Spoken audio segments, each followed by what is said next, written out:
Well, bodies of some of those present at a party in southern Israel bordering Gaza were found by volunteers, this according to Israeli media. The road to the open-air ground is strewn with abandoned cars and bodies after Hamas militants took over. The day before, Hamas descended on the so-called Nature Party electronic music festival. Some of the participants were killed, others captured, others escaped. At the site, Israeli media saying emergency services collected 260 bodies.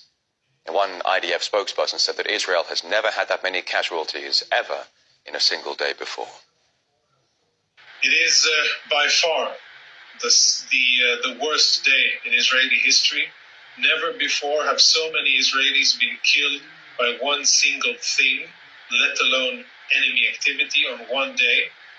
And if you're Americans and want to compare this to something in American history, then this could be a 9/11 and a Pearl Harbor wrapped into one. All right, let's get some more details here. Crossing live now to RT's Maria Fanoshna. There she is. Maria, good morning to you. What are the latest updates with the Israeli military option? Well, good morning to you. Israel continues to strike Gaza as part of its Iron Swords operation here in Jerusalem. We hear fighter jets and helicopters flying towards the Strip almost non-stop. The last night was the harshest retaliation by the Israeli army.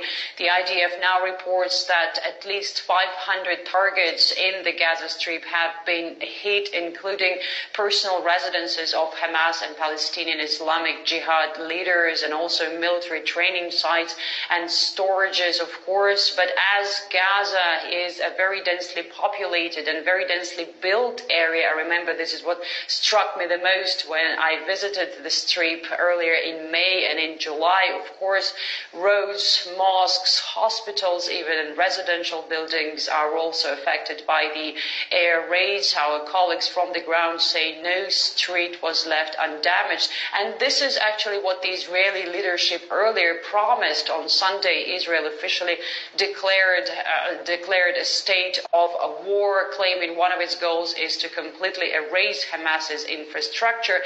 But the thing is that it is hard to separate it from any other, let's say, civilian infrastructure, as it's weaved into the life of ordinary civilians. And so they turn out to be affected drastically, of course, because of the air raids, although they are not the target of the Israeli army. Israel also warned Gazans to leave their houses, and that is not an easy thing to do for an enclave on the Mediterranean Sea with closed borders at this time. The IDF also now reports that they continue to clear the southern towns of Hamas militants who had managed to infiltrate Israel. Do you remember earlier, and the army reported that they discovered at least 29 breaches in the fence separating Israel and Gaza, and fears are that the militants are still using these holes to go back and forth, and also the IDF suspects that underground tunnels could be used by the militants to enter the Israeli territory, and this information is now being investigated. We hear from the army. So the southern part of Israel remains very tense and not secure. At least there are 7 locations where there are clashes between the Israeli army and Hamas militants. This is what the IDF spokesperson has to say. We have amassed around 100,000 reserve troops who are currently in southern Israel, preparing to execute the task that the Israeli government has designated the IDF to do. Our job is to make sure that at the end of this war, Hamas will no longer have any military capabilities to threaten Israeli civilians with.